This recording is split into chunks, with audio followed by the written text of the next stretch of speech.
Hello everyone, this is Sumit and welcome to Petrogate online lecture series.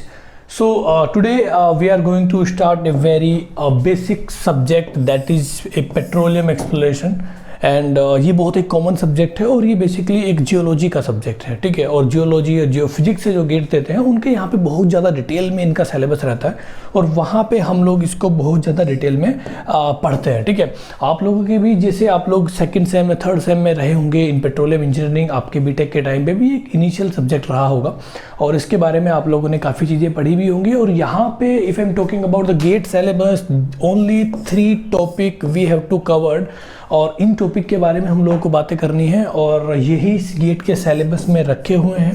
And if I am talking about कि इसका weightage कितना है, तो 2 से 3 number का ये सब्जेक्ट देखने को मिलता है according to previous GATE papers. Okay, तो हम लोगों ने अभी तक जितने पेपर्स दिए हैं 2016, 17, 18 और 19 और 20, ठीक है, तो उनके अकॉर्डिंग मैं इसका वेटेज देखूँ तो ये 2 से 3 नंबर का आता रहता है और बहुत ज़्यादा इसमें टेक्निकल चीज़ें नहीं हैं और कई बार हम लोगों को इसमें कुछ चीज़ें याद रखनी पड़ती है। जैसे मैं बोलूं कि एक टाइप की रोक है, ठीक है, और ठीक है, आप लोगों को मैं सिंपल सी एक चीज़ें बता दूं कि कई जब भी हम लोग किसी एक नए सब्जेक्ट में जाते हैं, जैसे हम लोग ऑयल इंडस्ट्री में जाते हैं, तो वहाँ पे हमें उनकी कुछ टर्म्स याद रखनी पड़ती है। जैसे अगर मैं मेडिकल की लाइन में जाऊँगा तो मुझे बेसिक टर्म्स याद रखनी पड़ेंगी और उनका याद रखनी ही पड़ेगी, उनको समझने की बहुत ज़्यादा ज़रूरत नहीं होती है, ठीक है। और अगर मैं किसी मैकेनिकल डिपार्टमेंट में जाऊँगा तो वहाँ की कुछ टर्म्स होंगी जिनकी वो बारे में बातें भी करते हैं। अगर आप मैकेनिकल इंजीनियर से बातें करेंगे तो वो एक कुछ टर्म्स पर्सनल यूज करते हैं और वो हम लोगों को कुछ अटपटी सी लगती है और उनको हमारी टर्म्स अटपटी लगती है, ठीक है ना।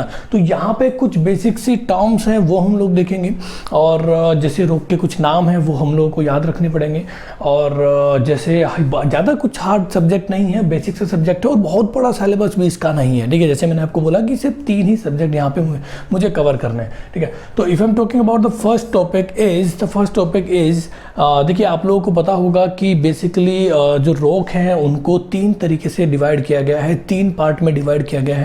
So that is the igneous, sedimentary and metamorphic. तो उन्हीं के बारे में पहला टॉपिक है, ठीक है। और यहाँ पे साफ साफ लिखा भी हुआ है the classification and description of some common rocks with special reference of clastic and non clastic reservoir. हालांकि we can divide and we can categorize of these rock into different basis, like मैं उनको किसी और base पे भी divide कर सकता हूँ। I can divide these kind of rock in different basis.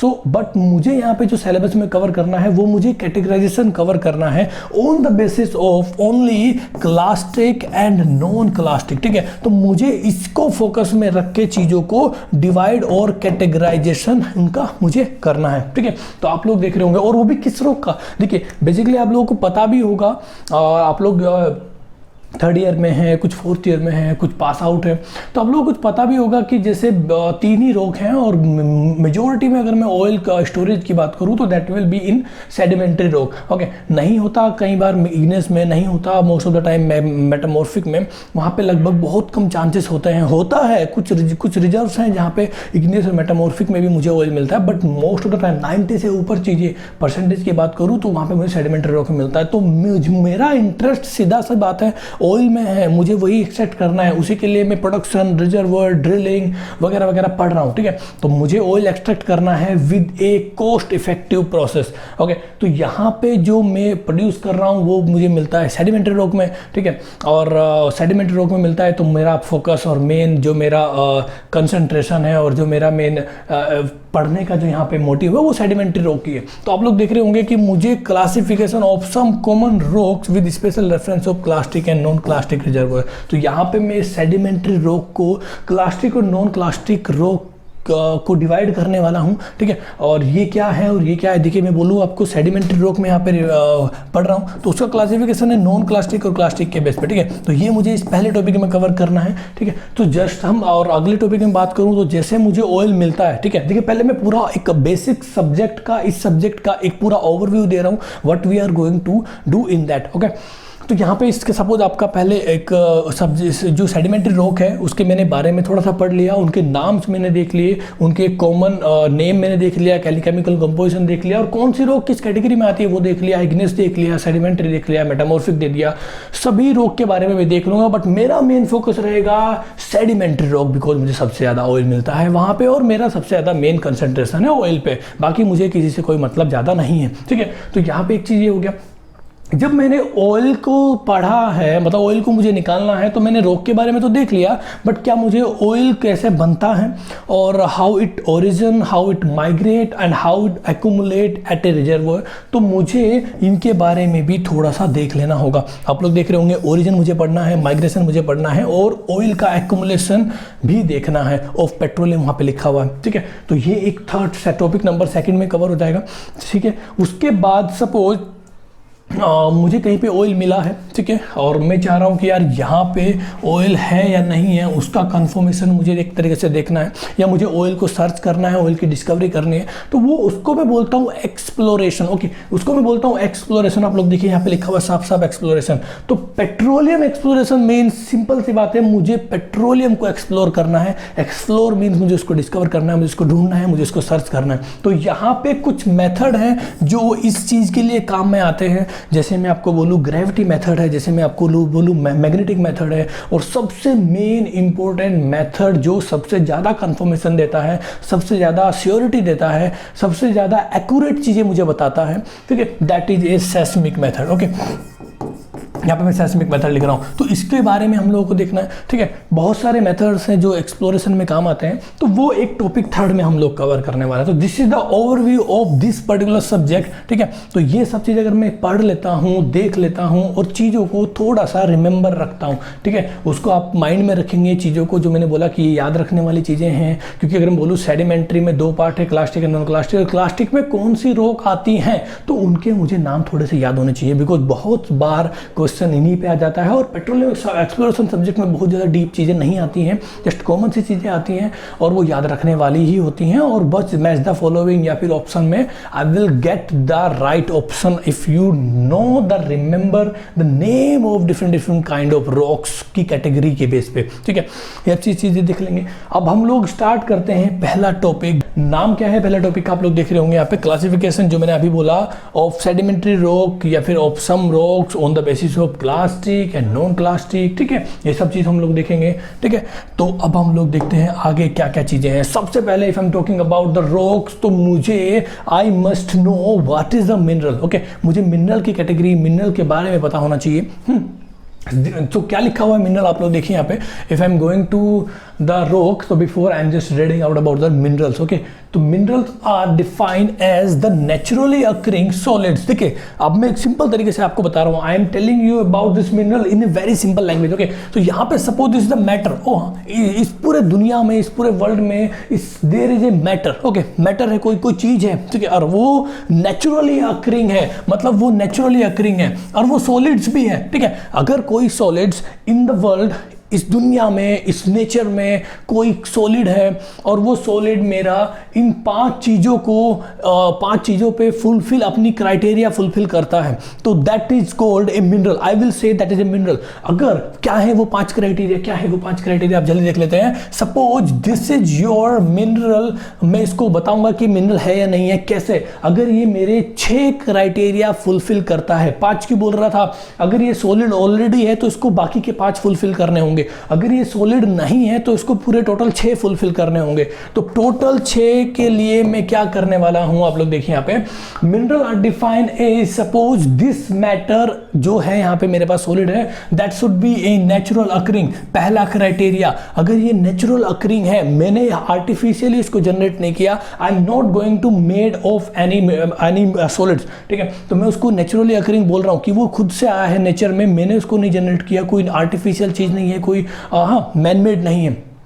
And the second thing is they have a definite structure. They have a definite structure, मतलब सेकेंड नंबर का क्राइटेरिया हो गया आपका, उसका structure should be a definite. Suppose एक NaCl का solid मुझे मिला है जिसको मैं हैलाइट बोल रहा हूं, आप लोग देखिए हैलाइट में बोल रहा हूं, यहाँ पे देखिए, यहाँ पे लिखा भी होगा, ये रहा NaCl हैलाइट कंपोनेंट। ठीक है, यहाँ पे तो अगर ये हैलाइड कंपोनेंट है तो हर बार every time I am getting this a chemical composition always a constant. हाँ, ऐसा नहीं होगा कि suppose this is a halide and the chemical composition is NaCl and this is different component, this is different halide and there will be some component variation NaCl plus something something different. हाँ, तो ऐसा नहीं होगा। If there is a halide तो chemical composition always B A NaCl, that will be no difference in any other NaCl composition.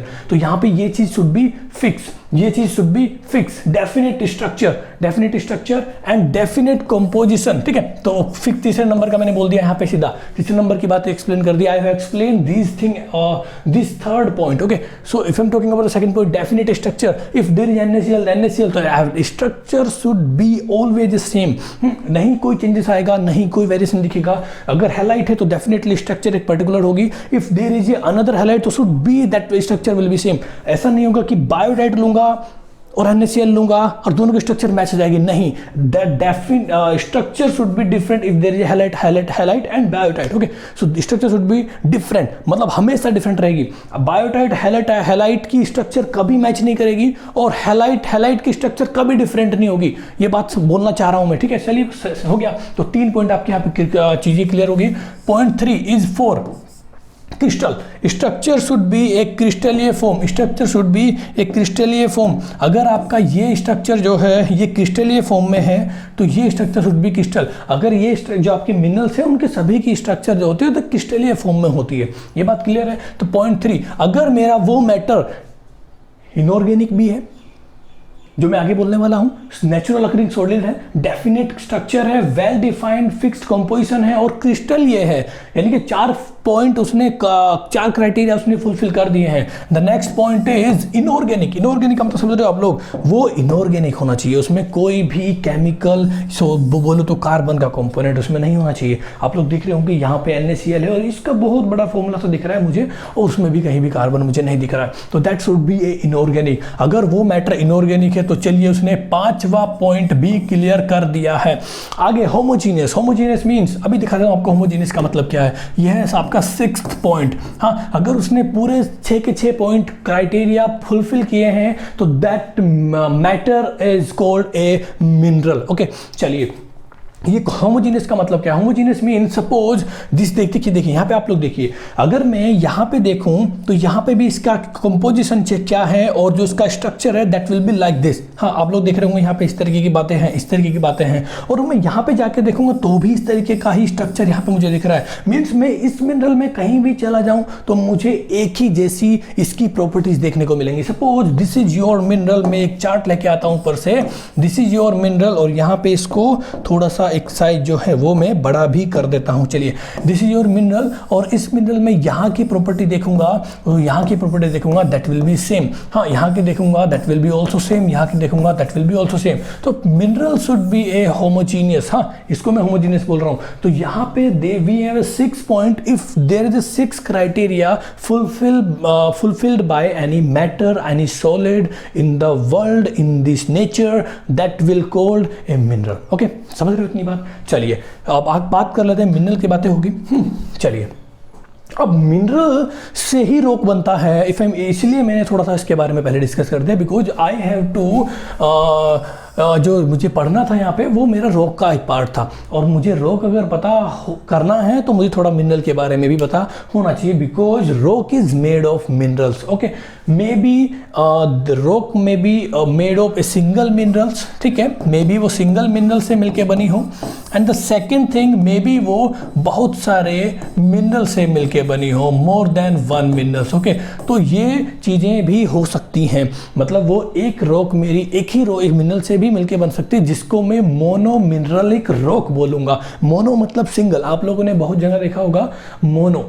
ठीक है, mono. अच्छा, चलिए थोड़ा सा डिफरेंट आपको थोड़ा सा बताता हूँ। जैसे आप लोगों ने देखा होगा कई बार एक आजकल मोबाइल में या लैपटॉप में स्टीरियो साउंड आ रही है। स्टीरियो पहले आती थी मोनो साउंड। ठीक है, मोनो साउंड मतलब जब फ़ोन हम लोग चलाते थे या लैपटॉप हम लोग चलाते थे तो वहाँ से जो आवाज़ आती थी वो सिर्फ एक ही जगह से आती थी। मोनो मतलब सिंगल आउटपुट ऑफ साउंड। तो ये एक चीज़ें हैं। स्टीरियो में क्या है कि 2-3 इस तरफ स्पीकर लग जाता है, इस तरह का स्पीकर लग जाता है, और वहाँ से हम लोगों को वो स्टीरियो साउंड इफेक्ट आता है। मोनो नहीं आता है। तो मतलब इस मोनो मतलब सिंगल, ठीक है। चलिए, तो सिंगल मतलब मोनो, और मोनो मिनरलिक रॉक मतलब वहां पे we have a single mineral in rock. Okay, चलिए अब मैं रॉक को कैटेगराइजेशन करना चाहूंगा कि यार रॉक को कैसे कैटेगराइजेशन कर सकता हूं।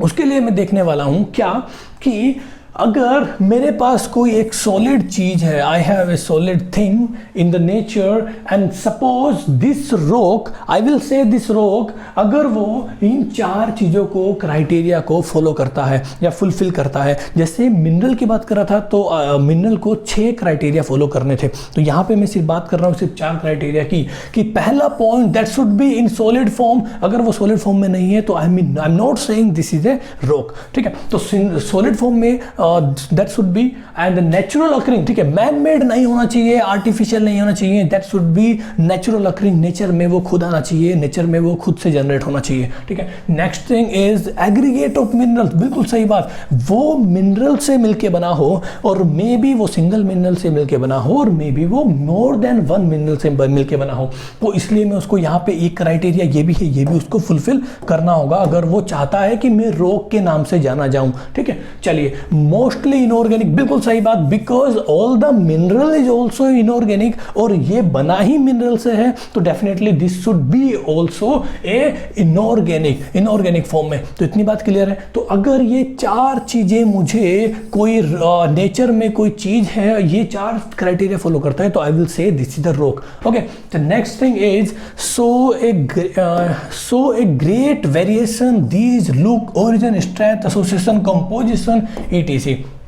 बिल्कुल सही बात है। अगर मेरा कोई रॉक है and that is rock made of different particular minerals, okay, और दूसरा कोई रॉक है this is also made of different some particular minerals, तो यहाँ पे 1 and 2 2 मिनरल रॉक है मेरे पास, एंड इसके अलग मिनरल्स हैं, and this rock contain different minerals. तो यहाँ पे मुझे एक चीज देखने को मिल सकती है, इस रॉक की ओरिजिन भी अलग हो सकती है, स्ट्रेंथ भी अलग हो सकती है, एसोसिएशन भी, कंपोजिशन भी, and most of the thing this rock has different as compare to this rock, because इसके मिनरल्स ही अलग अलग हैं, समझ रहे हो। तो हर एक रॉक का लुक, कंपोजिशन, एसोसिएशन, उसमें क्या क्या अटैच्ड है, स्ट्रेंथ वगैरह, लुक भी उसका सब कुछ चेंज हो सकता है, ठीक है। चलिए, ये बात ठीक है। अब अगर मैं बात करूँ रॉक को मैं थोड़ा सा और अगर मैं रिजर्वर पॉइंट ऑफ व्यू से कैटेगराइज करूँ तो मुझे यहाँ पे क्या देखने को मिलता है, रॉक में कुछ क्रिस्टल होते हैं जिसको मैं ग्रेन के नाम से भी जानता हूँ, ठीक है, प्लस कुछ वॉइड स्पेस होता है।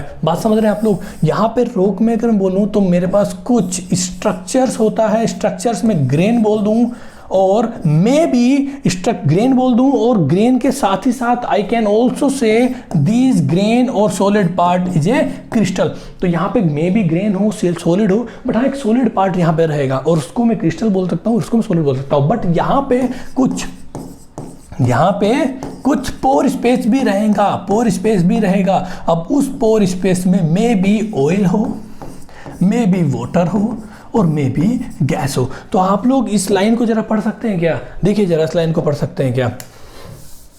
देखना जरा इस लाइन को क्या है, मैंने क्या बोला। इस लाइन का मतलब ये है कि रॉक, क्रिस्टल और ग्रेन और वॉइड स्पेस दोनों को मिलके बना सकता हूं मैं। बिल्कुल सही बात। अब वॉइड स्पेस में प्लस और माइनस फ्लूइड हो भी सकता है और नहीं भी, ठीक है। फ्लूइड मे बी इसमें हो, फ्लूइड मे बी इसमें ना हो, प्लस और माइनस ये चीजें दिखा रहा है। ओवरऑल मुझे रॉक में क्या देखने को मिलेगा, दिस इज द रॉक, और मुझे इसमें देखने को मिलेगा this is solid part, and there is a pore, और पोर में लिक्विड और गैस कुछ भी हो सकता है, ठीक है। इस लाइन को मैं ऐसे पढ़ सकता हूं कि इस पूरी रॉक में सॉलिड होगा। आफ्टर ऑल इवेंचुअली मैं क्या देख रहा हूं कि इस रॉक में सॉलिड होगा और इस रॉक में लिक्विड और गैस होगा, वो भी एक पोर स्पेसेस में। इतनी बात क्लियर है। अगर मैं बात करूँ रॉक फॉर जियोलॉजिस्ट, देखिए रॉक फॉर जियोलॉजिस्ट मतलब जियोलॉजी क्या देखना चाह रहा है रॉक में, वो उसकी डेफिनेशन किस तरीके से डिफाइन कर रहा है उस चीज़ को। तो rock is natural occurring solid aggregate of 1 or more minerals, ठीक है। इतनी बात क्लियर है। वो मैंने बोला आपको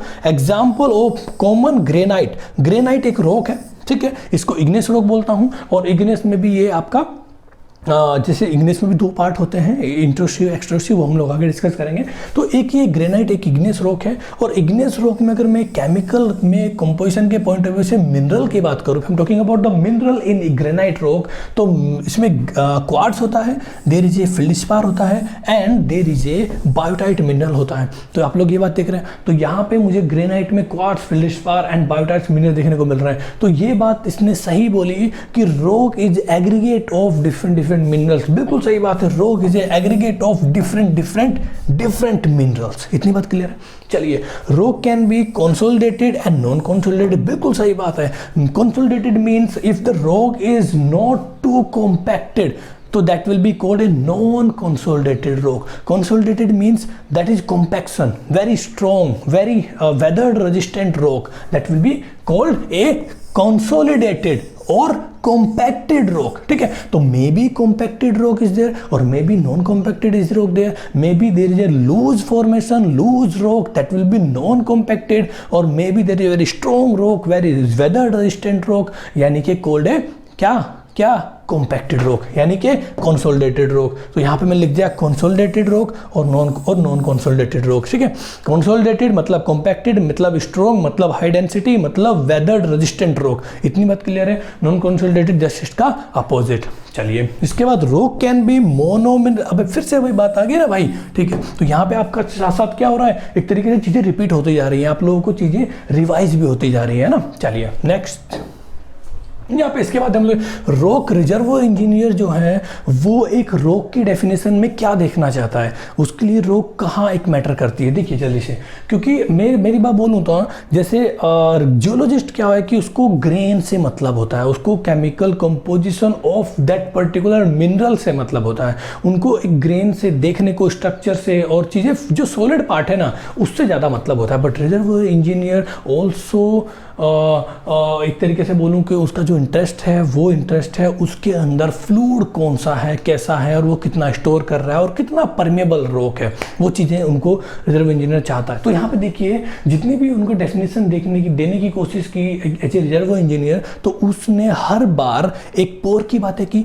हर बार उसमें फ्लूइड है या नहीं है उसकी बातें की, उन्होंने कभी भी सॉलिड की ज़्यादा बातें नहीं की। तो यहाँ पे देखिए, rock are aggregate of mixture of mineral, plus लगा दिया कि मुझे पोर से मतलब है। ठीक है, plus pore that will be may और may not host fluid in it, उसके अंदर फ्लूइड है या नहीं है वो मुझे देखना है। ठीक है, next is hydrocarbon can be found any rock, igneous में भी, सेडिमेंट्री में भी एंड मेटामॉर्फिक में भी। ठीक है, तो I can find hydrocarbon in any kind of rock like igneous में बी, metamorphic and sedimentary, but mostly found in sedimentary rock. ये बात मैं बहुत इम्फेसिस करके बोल रहा हूँ कि मुझे सेडिमेंट्री रॉक में most of the time oil मिलता है और मेरा फोकस हमेशा सेडिमेंट्री रॉक पे होता है। ठीक है, the hole that can contain hydrocarbon and usually more important than the minerals frame. देखिए बोला ना साफ साफ, उसने रिजर्वोयर इंजीनियर बोला कि मेरे लिए हाइड्रोकार्बन ज़्यादा इंपॉर्टेंट है जो उसके अंदर है as compare to mineral frame, as compare to solid part, as compare to minerals. ठीक है, चलिए क्लासिफिकेशन ऑफ रॉक की बात करूं तो there is igneous, there is metamorphic, there is sedimentary rock. इतनी बात क्लियर है। चलिए यहाँ पे थोड़ा सा अगर देखना चाहें तो देख भी सकते हैं। Although the hydrocarbon reservoir have been found in all three rocks, वही बात इसने बोली, but the most of the time that will be find in sedimentary rock. ठीक है, इग्नियस और मेटामॉर्फिक में बहुत ज़्यादा ऑयल नहीं मिलता है। इतनी बात क्लियर है।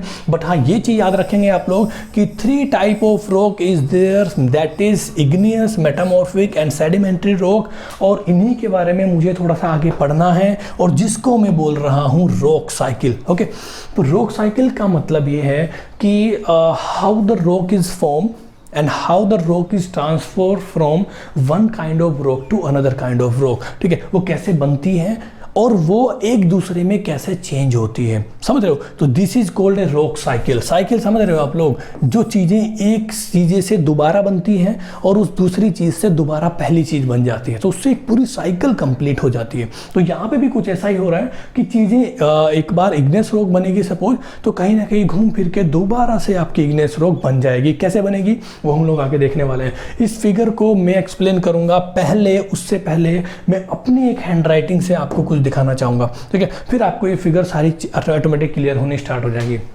पहली चीज, suppose this is your surface of earth, ठीक है, और there is a another layer in the earth that is called a mental layer. ये आपको पता होगा कि पहले लेयर आपकी क्रस्ट होती है, the first layer in the earth is crust and उसके बाद mantle and then is a core, ठीक है। तो मेंटल और मुझे सभी बात करनी है मेंटल की, हालांकि mantle also categorize in two parts, upper mantle lower mantle, और यहाँ पे मैं अपर मेंटल की बात कर रहा हूँ। चलिए मैं इसको आपकी ये बात मानता हूँ, आपके लिए ये चीज़ भी कर देता हूँ कि 2 लेयर बना देता हूँ, ठीक है ना। ये मैंने 2 लेयर बना दी, इसको मैं अपर मेंटल बोल रहा हूँ, अपर मेंटल, इसको बोल रहा हूँ लोअर मेंटल, ठीक है। चलिए, तो अपर मेंटल वाला पार्ट जो होता है that is in form of liquid, ठीक है, उसमें मैग्मा होता है। यहाँ पे मैं मैग्मा बना दे रहा हूँ, ठीक है। चलिए, ये मैंने मैग्मा बना दिया है, देखिए किस कलर का मैग्मा है ये, ठीक है, ये वाला मैग्मा है। अब मैं क्या कर रहा हूँ, suppose this magma a volcanic activities occur and this magma comes to the surface, ठीक है, सरफेस पे आया, और जैसे ही वो सरफेस पे आएगा the temperature is and pressure as well, वो दोनों के दोनों डिक्रीज हो जाएंगे, ठीक है। यहाँ पे मुझे temperature and pressure both are decrease, देखिए टेम्परेचर भी मैंने डिक्रीज कर दिया, प्रेशर भी डिक्रीज कर दिया as compare to this situation means mantle situation, mantle में बहुत ज़्यादा चीज़ें थी ये लोग, ठीक है।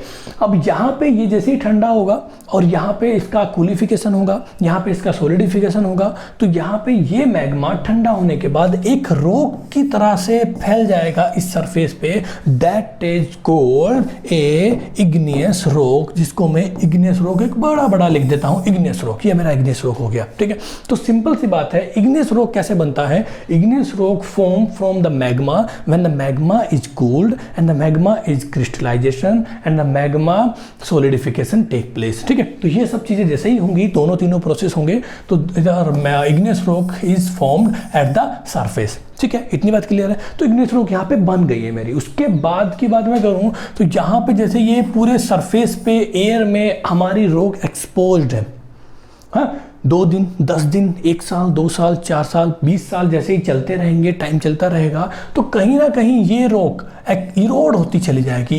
हवा इधर से आ रही है, एयर इधर से आ रही है, सन इधर से सन की जो धूप है वो यहाँ पे लग रही है, और जो वाटर है वो यहाँ से फ्लो हो रहा है, बारिश आ रही है, तो ये रॉक जो है धीरे धीरे कमज़ोर होने लगेगी और ये रॉक धीरे धीरे टूटने लगेगी। और यही टूटना, The rock breakage is called a weathering।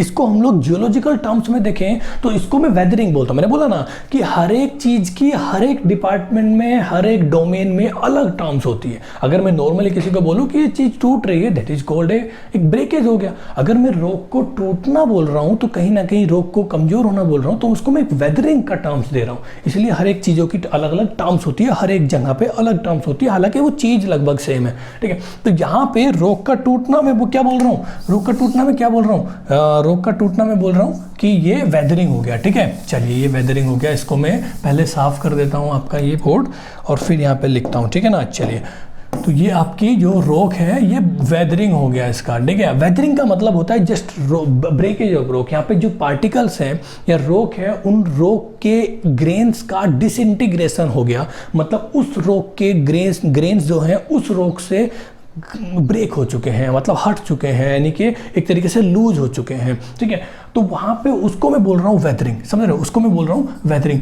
But वो पार्टिकल अभी भी रखे वहीं हुए हैं, the particle are on the same location, वो भी डिस्प्लेस नहीं हुए हैं। बट उसके बाद क्या होगा, कोई ना कोई फिर नेचुरल एजेंट आएंगे, जिसको मैं वाटर बोल रहा हूँ, जिसको मैं एयर बोल रहा हूँ और जिसको मैं ग्लेशियर्स बोल रहा हूँ। तो कहीं ना कहीं ये ट्रांसपोर्टेशन के लिए नेचुरल एजेंट है। हाँ, जैसे एजेंट होता है ना काम कराने के लिए कोई भी, तो वही ये ट्रांसपोर्ट करने के लिए these are the agent in nature, ठीक है, नेचुरल एजेंट जिसको हम बोल रहा हूँ। और ये ग्रेन जो आपके डिसइंटीग्रेट हुए थे बट अभी रखे वहीं पे हुए थे, यानी कि जिसको वेदरिंग बोल रहा था, वो ट्रांसपोर्ट हो जाएंगे इन डिफरेंट लोकेशन, ठीक है, उसके आसपास की कहीं लोकेशन पे ट्रांसपोर्ट हो जाएंगे। अब ट्रांसपोर्टेशन प्लस इस वेदरिंग का दोनों को अगर मैं मिला दूंगा, that is called a part is like है इरोजन। दिस चीज को मैं बोल रहा हूँ, इस चीज को बोल रहा हूँ मैं इरोजन, ठीक है। वेदरिंग होना, उन ग्रेन्स का disintegration from the rock plus transportation होना, बोथ को प्रोसेस अगर मैं मिलाता हूँ तो दीज और called a this process is called है इरोजन, ठीक है। तो इरोजन यहाँ पे हो गया। अब ये पार्टिकल्स आपके यहाँ पे आ गए। देखिए, अगर मैं ये प्रोसेस आपको 5 मिनट लेके समझा दूंगा ना, तो मान के चलिए कि आपकी 2-3 स्लाइड अपने आप लोग समझ जाएंगे, ठीक है। बस मुझे उस स्लाइड को जस्ट दिखाना पड़ेगा, जस्ट एक बार इसको टाइम लेके समझ लीजिए। आपके बाद उसके बाद मैं आपको जो स्लाइड दिखाऊंगा उसमें आप जस्ट देखना है, समझना भी नहीं है, सब चीज़ें क्लियर हो जाएंगी। तो आपका ट्रांसपोर्टेशन के बाद ग्रेन पार्टिकल यहाँ पे डिपोजिट हो रहे हैं। तो ये ग्रेन पार्टिकल आपके जैसे ही डिपोजिट हुए तो ऐसे ही आपकी एक लेयर्स बन जा रही है, ठीक है। बट ये लेयर अभी भी बहुत लूज है, बिकॉज एक एक पार्टिकल वहां पे रखा गया है, हाथ से रखा गया है या किसी नेचुरल एजेंट के थ्रू रखा गया है। जैसे ये लेयर और ऊपर से कोई एक लेयर आती है, जिसको मैं डिफरेंट कलर से दिखा दे रहा हूं आप लोगों को। एक और कोई डिफरेंट लेयर आ जा रही है, ये डिफरेंट लेयर है, ये डिफरेंट लेयर है, डिफरेंट लेयर है, डिफरेंट लेयर है। चलिए ये एक लेयर है, अब ये लेयर नीचे डिपॉजिट होगी और यहां से एक फोर्स लगेगा, और इस फोर्स की वजह से मेरे पास दो चीजें होंगी, या एक ही चीजें मान लेते हैं, एक लिथिफिकेशन प्रोसेस हो जाएगा।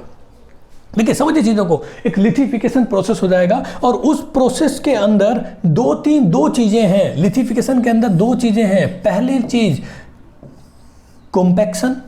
आप बताइए, अगर मेरे पास बहुत सारे grain deposited at this particular layer, तो इनका वेट यहां लगेगा, और this weight, because of this weight this layer is compacted, becomes compacted है। तो ये कॉम्पैक्टेड हो गया, और कहीं ना कहीं इसके अंदर जो सीमेंटिंग मटेरियल होंगे वो सीमेंटिंग कर देंगे।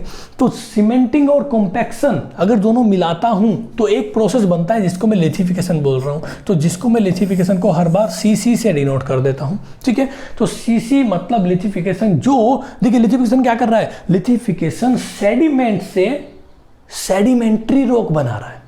इतनी बात क्लियर है। सेडिमेंट आए थे, सेडिमेंट्री रॉक नहीं आई थी। हालांकि सेडिमेंट से इस प्रोसेस ने सेडिमेंट्री रॉक को कन्वर्ट कर दिया। अब बेसिकली देखा जाए तो इस इग्नियस रॉक से सेडिमेंट्री रॉक बना चुका हूं मैं, because of erosion and weathering and transportation and deposition. समझ रहे? तो यहां से इरोजन से अगर मैं बोलूं, ये कलर ले लेता हूं यार, ये ले लेता हूं, ठीक है। चलिए ये तो है, ये ले लेता हूं, ये भी है, ये ले लेता हूं। यहां से अगर मैं सेडिमेंट्री रॉक बना रहा हूं, इरोजन इग्नियस से सेडिमेंट्री, तो मेरे पास 2-3 चीजें प्रोसेस लग रहे हैं। क्या क्या प्रोसेस लग रहे हैं? वेदरिंग, हाँ, erosion.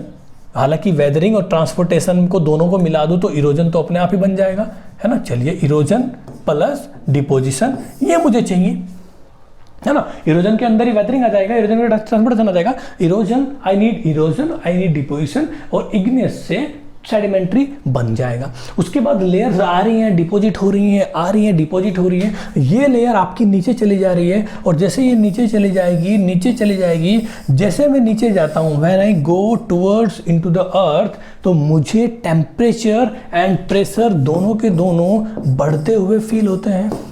I feel the temperature also increasing and the pressure is also increasing। तो जैसे ही टेम्परेचर प्रेशर इंक्रीज होगा तो मेरे इस रॉक का, जो मेरा पहले सेडिमेंट्री रॉक था, आज उसका टेम्परेचर प्रेशर बढ़ने से कहीं ना कहीं दोबारा से मेरा रॉक का केमिकल कंपोजिशन चेंज हो गया, और मेरा इस रॉक का रिक्रिस्टलाइजेशन हो गया। देखिए री लिख रहा हूँ, री मतलब दोबारा से क्रिस्टलाइजेशन हो गया, ठीक है, समझ रहे? तो दोबारा से केमिकल कंपोजिशन चेंज हुआ और इसका मेरा रिक्रिस्टलाइजेशन हो गया, और अब ये रॉक सेडिमेंट्री से बन गई है मेटामॉर्फिक रॉक। ठीक है, मेटामॉर्फिक रॉक बोल दे रहा हूं, ठीक है। तो यहाँ पे आप लोग देख रहे होंगे कि कहीं भी किसी भी रॉक पे अगर मैं टेम्परेचर प्रेशर का इफेक्ट लगाता हूं तो वो रॉक हमेशा मेटामॉर्फिक रॉक में आ जाती है।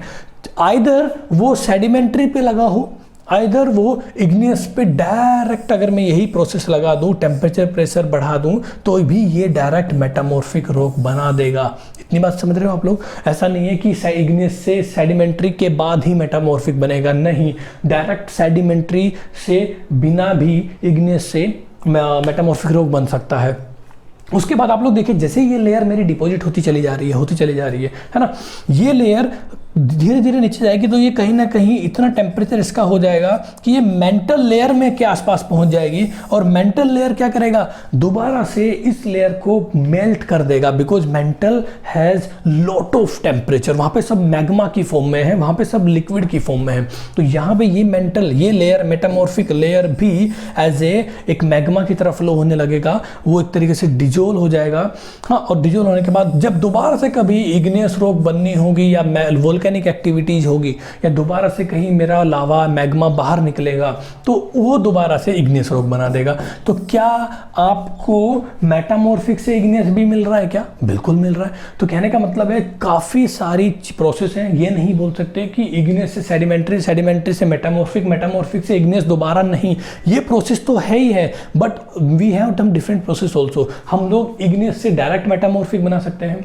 अगर मेटामॉर्फिक रॉक सपोज गलती से ऊपर आ जाती है, एक्सपोज हो जाती है और उस पर इरोजन वेदरिंग लगाता हूं तो उस पर भी डायरेक्ट सेडिमेंट्री बना सकता हूं। ठीक है, तो ये सब चीजें साइकिल में आपको एक पेज पे दिखा भी दूंगा अभी। देखिए ये साइकिल है, सपोज यहां से मेंटल से मेरा मैग्मा निकलता है और there is a igneous rock formation.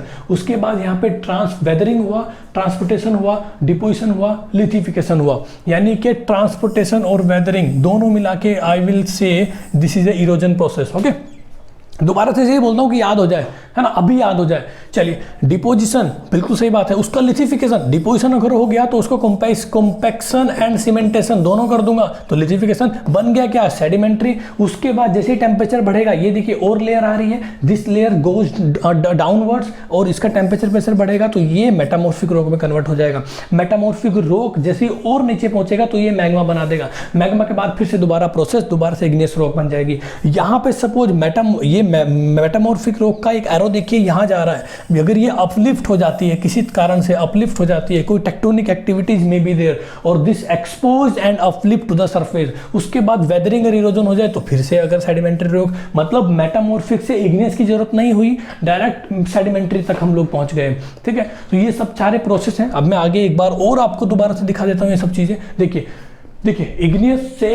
Igneous का मेल्टिंग करूंगा तो मैग्मा, बिल्कुल सॉलिडिफिकेशन करूंगा तो इग्नियस रॉक, कोई डाउट नहीं है। ठीक है, उसके बाद मेटामॉर्फिक से मेल्टिंग करूंगा तो फिर से मैग्मा, बिल्कुल सही बात है। मेटामॉर्फिक से मेल्टिंग करूंगा, बिल्कुल किसी को भी मेल्ट करूंगा तो मैग्मा ही बनेगा ना। उसके बाद मेटामॉर्फिक का इरोजन कर दो तो सेडिमेंट। ठीक है, और सेडिमेंट से दोबारा से उसको कॉम्पैक्ट कर दो, सेडिमेंट बने, लूज पार्टिकल्स है, उसको कॉम्पैक्ट कर दिया, लिथिफिकेशन कर दिया तो वो मेरा बन गया सेडिमेंट्री रॉक। सेडिमेंट्री रॉक का इरोजन कर दिया तो फिर से सेडिमेंट पे आ गए हम लोग। ठीक है, चलिए उसके बाद आप लोग देखिए सेडिमेंट्री रॉक का मैं मेटामॉर्फिज्म करता हूं। मेटामॉर्फिज्म मतलब समझ रहे हो, temperature and pressure I am just going to increase, that will be convert into the metamorphic rock. ये सब प्रोसेस है, मतलब कई रॉक से कई तरीके की रॉक बना सकते हैं। ऐसा नहीं है कि यार वही साइकिल है, igneous sedimentary Meta, nothing like that. हम लोग कई रॉक से कई टाइप की रॉक बना सकते हैं, बट प्रोसेस हमारा एक कांस्टेंट रहेगा। जैसे इरोजन वेदरिंग होगा तो हमेशा सेडिमेंट्री बनेगी, टेम्परेचर प्रेशर बढ़ेगा तो हमेशा मेटामॉर्फिक रॉक तक पहुंचेंगे, मेल्ट होने के बाद लावा निकलेगा तो हमेशा इग्नियस ही बनेगी। तो process should be same but the type of rock, origin of type of rock जहां से वो बन रहा है वो should be may be different. ठीक है, देखिए यहाँ पे दोबारा से हम लोग देख लेते हैं थोड़ा सा। Rock are the most common material on the earth, बिल्कुल सही बात है, सबसे ज्यादा कॉमन तो यही है ना।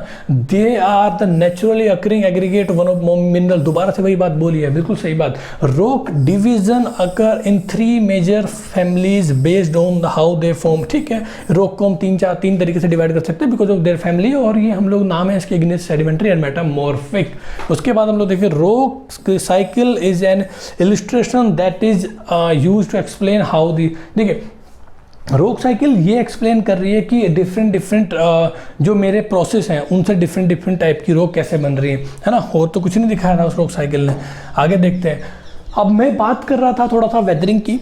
हाँ, I was talking about the weathering, I was talking about the erosion, transportation, deposition. तो थोड़ा सा उनमें वेदरिंग वाला जो पार्ट है थोड़ा सा एक डिस्कस करने वाला पार्ट है। ठीक है, तो वो मैं थोड़ा सा यहाँ पे डिस्कस कर लेता हूँ और उसके बाद थोड़ा सा एक डेफिनेशन इरोजन की बताऊंगा and after this I will tell you the definition about the deposition also. So और उसके बाद जैसे ये तीनों में दिखाऊंगा तो आज की क्लास इसको हम लोग यहाँ पे ओवर करेंगे। ठीक है, ये सब चीज़ देखने के बाद फिर आप नेक्स्ट क्लास में, जैसे अभी हम लोगों ने सारी रॉक के बनने का एक तरीका देख लिया, इग्नियस से सेडिमेंट्री, मेटामॉर्फिक कैसे कैसे बन रहा है, how are they are form. हाँ, तो उसके बाद हम लोग मेन फोकस किस पे करेंगे, sedimentary, because that rock is only very important for me because the oil is also storage and permeability is also high of the sedimentary rock. तो ये चीज़ें हैं, मतलब यहाँ मैं इस लेक्चर में यही बात करूँगा कि रॉक कैसे बनी है और किस तरीके के प्रोसेस वहाँ पे हुए हैं। और जब मैं सेडिमेंट्री रॉक की अलग से बात करूँगा इन द नेक्स्ट लेक्चर, तो I will classify of sedimentary rock, clastic and non clastic. ठीक है, चलिए तो अभी अभी अभी टारगेट क्या है हमारा, इस वेदरिंग, इरोजन और डिपोजिशन को समझना और लेक्चर खत्म करना, समझ रहे हैं। चलिए, तो यहाँ बात कर रहे थे सबसे पहले मैं वेदरिंग की, ठीक है। Weathering is any process that break down rock and create a sediments, ठीक है। मेरे पास देख एक बहुत बड़ा रॉक का एक ब्लॉक्स है, ठीक है, और उसको मैं वेदरिंग कर रहा हूँ, मे बी ये वाली may be actually there are 3 type of weathering, तो इनमें से कोई भी कर रहा हूँ या फिर कोई 2 कर रहा हूँ या फिर कोई 3 भी कर रहा हूँ, तो मेरे पास ग्रेन्स छोटे छोटे बन रहे हैं, देख रहे हैं आप लोग। तो मतलब रॉक का ब्रेक डाउन होके सेडिमेंट्स बनाना, ग्रेन्स में टूट जाना, that is called a weathering process. उसके बाद आप लोग देख रहे हो देयर आर 3 फोर्सेस, समझ रहे हो आप लोग, weathering like chemical, mechanical, biological, और यहाँ पे बोलूँ तो मैकेनिकल और फिजिकल बोथ आर सेम, समझ रहे हो। तो यहाँ पे आप लोग देख रहे होंगे मैकेनिकल को फिजिकल वेदरिंग भी मैं बोल सकता हूँ, हाँ, I can also say the mechanical weathering as a physical weathering. The definition सुन लीजिए उसकी क्या है, weathering is a the break down of rock into smaller pieces, ये तो सबको पता है वेदरिंग क्या है। अब बात कर लेते हैं मैकेनिकल वेदरिंग क्या है। अगर वो ब्रेक डाउन होने वाला process because of temperature fluctuation के हो तो वो मैकेनिकल वेदरिंग की कैटेगरी में आएगा, बिकॉज ऑफ अब्रेजन की कैटेगरी में हो, अब्रेजन की वजह से हो वो वेदरिंग, तो that will be called A mechanical weathering. अगर वो फ्रोस्ट एक्शन की वजह से हो या फिर फ्रीजिंग एक्शन की वजह से हो, जो मैं यहाँ पे लिखा हूँ वाटर फ्रीजिंग, तो भी वो मैकेनिकल वेदरिंग और फिजिकल वेदरिंग की कैटेगरी में आएगा, ठीक है। अब आप बोलोगे सर ये चीज़ें समझ नहीं आई कि ये क्या बोलते हैं, टेम्परेचर वेरिएशन क्या है, फ्लक्चुएशन क्या है, और वेदरिंग, ये वाटर फ्रीजिंग क्या है, और ये अब्रेजन क्या है। देखिए सिंपल सी चीज़ें हैं, मैं यहाँ पे एक अलग से एक पैड लेके आपको थोड़ा सा इसके बारे में हल्का सा बता देता हूँ। सपोज ये आपका कोई रॉक है, ठीक है, और यहाँ पे इस रॉक में मैं बोलूँ कोई एक टेम्परेचर फ्लक्चुएशन, सबसे पहले एक पॉइंट था। तो सपोज आप लोग देखे होंगे दिन का टेम्परेचर किसी भी जगह का ज़्यादा होता है एज कंपेयर टू नाइट का टेम्परेचर, ठीक है। तो जैसे क्या होगा कि डे और नाइट होता रहेगा और सालों तक ये डे नाइट चलता रहेगा, तो आप लोग नोटिस करोगे कि दिन में टेम्परेचर ज़्यादा and at the time of night the temperature will be decrease. तो यहाँ पे टेम्परेचर जब बढ़ना और घटना किसी भी चीज़ को कमज़ोर बना देता है डेफिनेटली। आप लोग देखोगे भी, अगर मैं आपको थोड़ा सा कहीं एग्जाम्पल दूँ, अगर आपकी कोई फ्लोर पे, आपकी कोई रूफ पे, छत पे कुछ चीज़ रखी हुई है, ठीक है, और वो बाहर रखी हुई है, और वहाँ पे दिन में टेम्परेचर आता है because there is a sunshine, धूप वहाँ पे होती है, और रात में फिर से वो क्या होता है, टेम्परेचर घटता है। तो वो चीज़ आप लोग देखोगे 1 महीने में इतनी खराब हो जाएगी, आप उसको यूज भी नहीं कर पाओगे, समझ रहे हो। तो डे नाइट फ्लक्चुएशन की वजह से हर एक चीज़ जो बाहर रखी हुई है, जो एक्सपोज्ड है एयर में, वो डिग्रेड होती है, लूज होती है, अनकॉम्पैक्टेड होती है, बेकार होती है, खराब होती है, समझ रहे हो। तो ये एक टेम्परेचर फ्लक्चुएशन की वजह से भी जो मेरी रॉक में एक अनकॉम्पैक्शन फील आया, मतलब मुझे रॉक मेरी लूज हुई, वेदर्ड हुई, यानी कि वेदरिंग हुई, यानी कि दिस इज कॉल्ड ए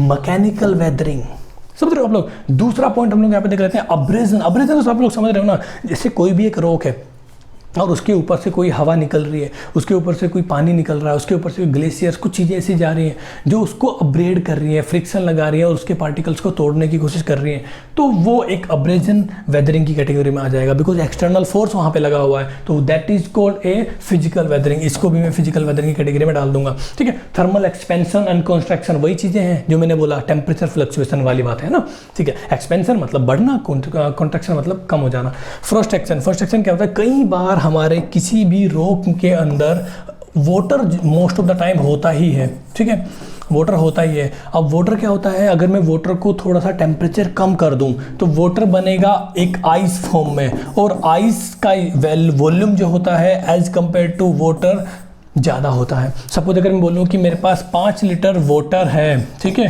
और आज उसका वॉल्यूम 5 लीटर है, अगर मैं उसको जमा दूँ, आइस की फॉर्म में बना दूँ, तो उसका वॉल्यूम 5 के बजाय 5.5 समथिंग हो जाएगा। और जब किसी रॉक के अंदर 5 लीटर वाली चीज़ 5.5 की होगी तो वो अपना वॉल्यूम को बढ़ाना चाहेगा और वो बहुत ज़्यादा फोर्स लगाएगा उस रॉक को तोड़ने के लिए। तो कहीं ना कहीं मेरी रॉक में एक अनकॉम्पैक्शन चीज़ें मिलेंगी, मतलब वो टूटने की कोशिश करेगी, वो लूज हो जाएगी, वो वेदर्ड हो जाएगी। वेदर्ड हो जाएगी मतलब वेदरिंग हो जाएगा। और वेदरिंग की ही बात मैं कर रहा हूँ तो ये भी एक फिजिकल वेदरिंग का पार्ट हो जाएगा। ठीक है, बात कर लेते हैं हम, देखिए केमिकल वेदरिंग की।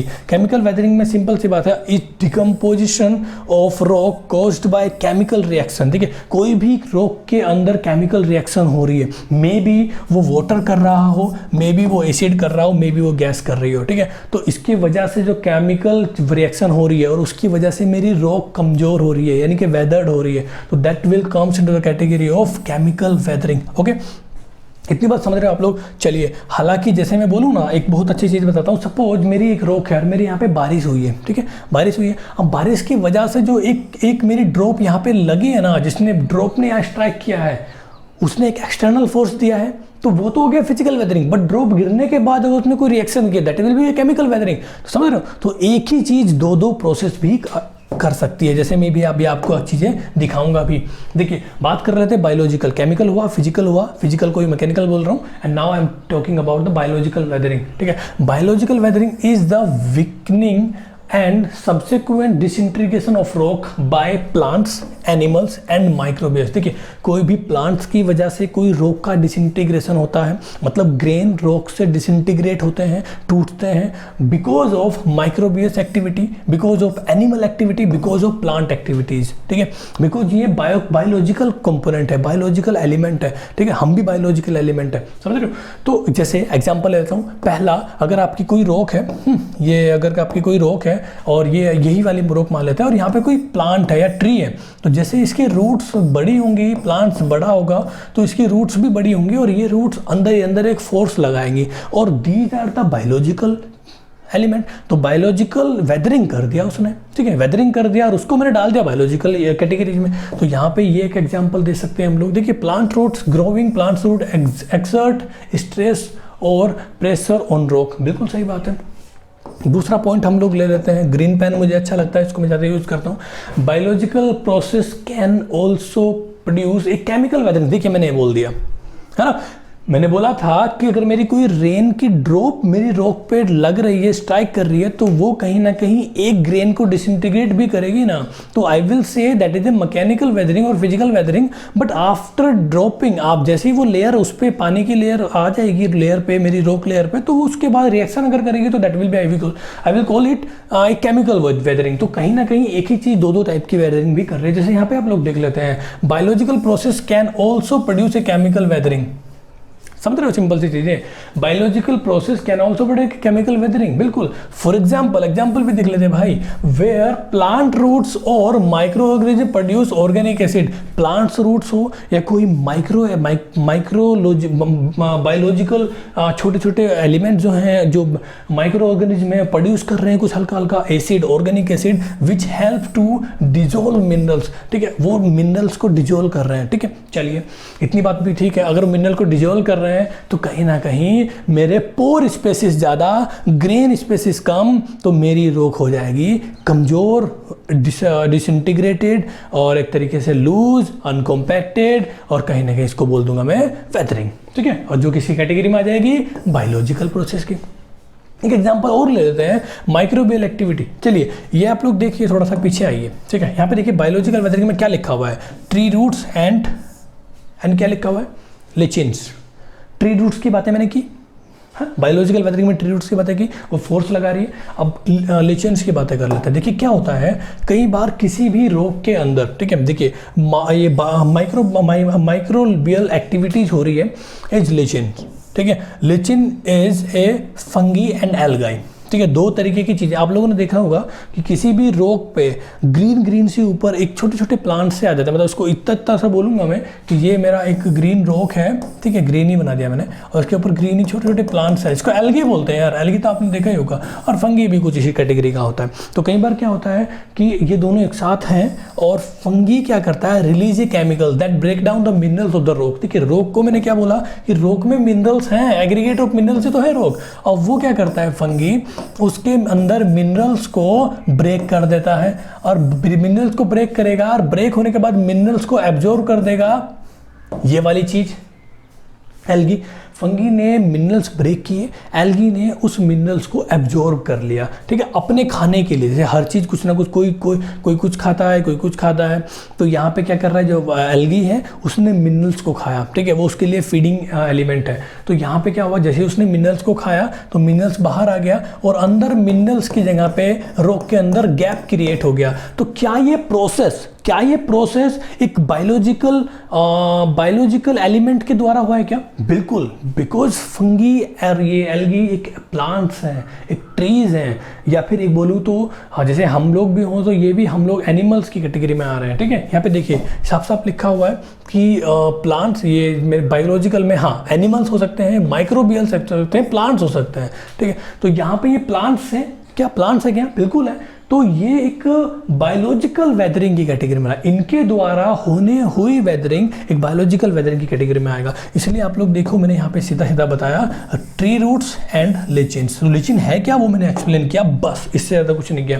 एक सिंपल सा आगे एक स्लाइड होगा। हाँ बिल्कुल, देखिए वेदरिंग वाली चीज़ें हुई क्या? वेदरिंग मैंने बातें की, वेदरिंग में बायोलॉजिकल, फिजिकल, जिसको मैकेनिकली बोल रहा हूँ, और एक केमिकल वेदरिंग की बातें की।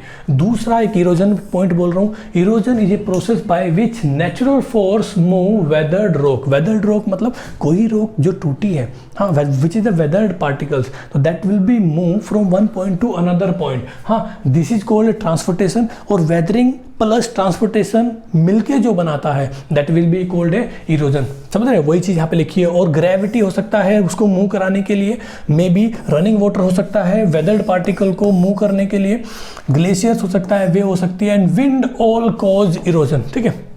ये सब चीज़ें मेरे एक इरोजन को बढ़ावा देते हैं, वेदर्ड रॉक को ट्रांसपोर्टेशन के लिए काम करवाते हैं, ठीक है। तो जिससे मेरा वेदरिंग होता है। सपोज ये मेरे पार्टिकल्स हैं, these are break down particle because of weathering, हाँ, वेदरिंग प्रोसेस। और after gravity pull these particles towards down, तो ये सारे पार्टिकल्स आपके नीचे गिर गए। तो इसको एक ग्रेविटी एक मूवमेंट दे रहा है, एक इसको मूव करा रहा है ऊपर से नीचे की ओर। तो यहाँ पे ग्रेविटी इरोजन के लिए एक रेस्पॉन्सिबल बन गया है। समझ रहे हो आप लोग? डिपोजिशन वाली बात कुछ नहीं है, सारी चीज़ें एक जगह डिपॉजिट हो जाती है, ये this is called a deposit. इसमें डिपोजिशन, इसमें कोई ज़्यादा कुछ खास बात नहीं है। आगे देखते हैं, this is the last slide of this lecture, ठीक है। और अगले लेक्चर में हम लोग बातें करेंगे सेडिमेंट्री रॉक के क्लासिफिकेशन की, क्योंकि यहाँ पे हम लोगों ने काफ़ी चीज़ें देख ली हैं कि रॉक कैसे बना है और उसके बनने के साथ साथ जो प्रोसेस आते हैं, उन प्रोसेस के बारे में भी हम लोग यहाँ डिस्कस कर रहे हैं, जो कि वेदरिंग वाली चीज़ें हैं।